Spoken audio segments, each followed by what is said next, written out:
Hey everyone, welcome back to the Koo Trading Desk. I'm Maya, here with Vid. And we're talking about ETFs today, right, Vid?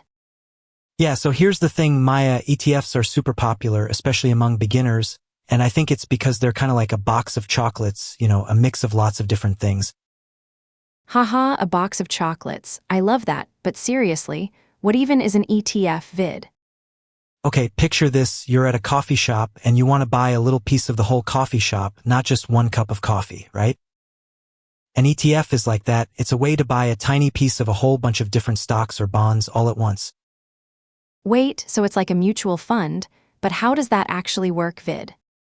Great question, Maya. So an ETF is like a mutual fund, but it trades on an exchange like a stock, and it's priced throughout the day so you can buy and sell it whenever you want, and it's usually tracking an index like the S&P 500, which means it's trying to match the performance of that index.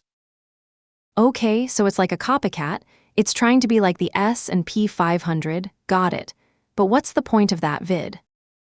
Right, exactly. So the point is, it's a way to diversify your portfolio, don't put all your eggs in one basket, and it's also usually cheaper than buying all those individual stocks, and it's more liquid, meaning you can buy and sell it easily.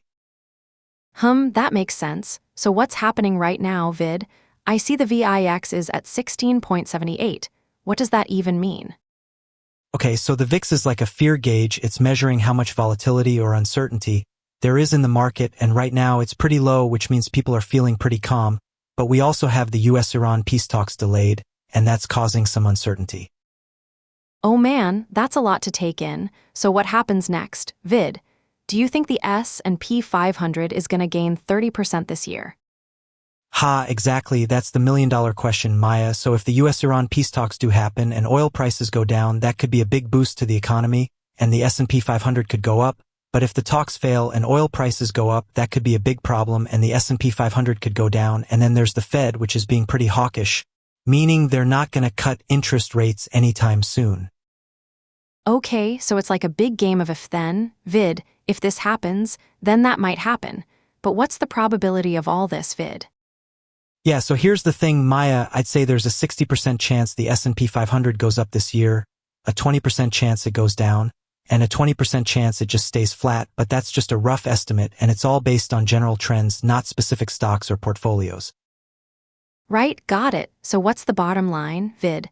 What do beginners need to know about ETFs? Okay, so here are the key takeaways, Maya. ETFs are a great way to diversify your portfolio. They're usually cheaper and more liquid than individual stocks, and they're a good way to get started with investing because they're so easy to buy and sell. And remember, this is all educational, not financial advice, so do your own research and join us on Discord to keep learning. Haha, thanks, Vid. You're the best. And to all our listeners out there, thanks for tuning in, and we'll catch you on the next episode of the Koo Trading Desk. Yeah, and don't forget to like and subscribe and join us on Discord. We've got a whole community of people learning and growing together, and it's a lot of fun, so come check it out, and we'll see you there, Maya.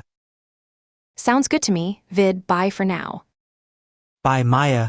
Bye, everyone. Educational only, not financial advice.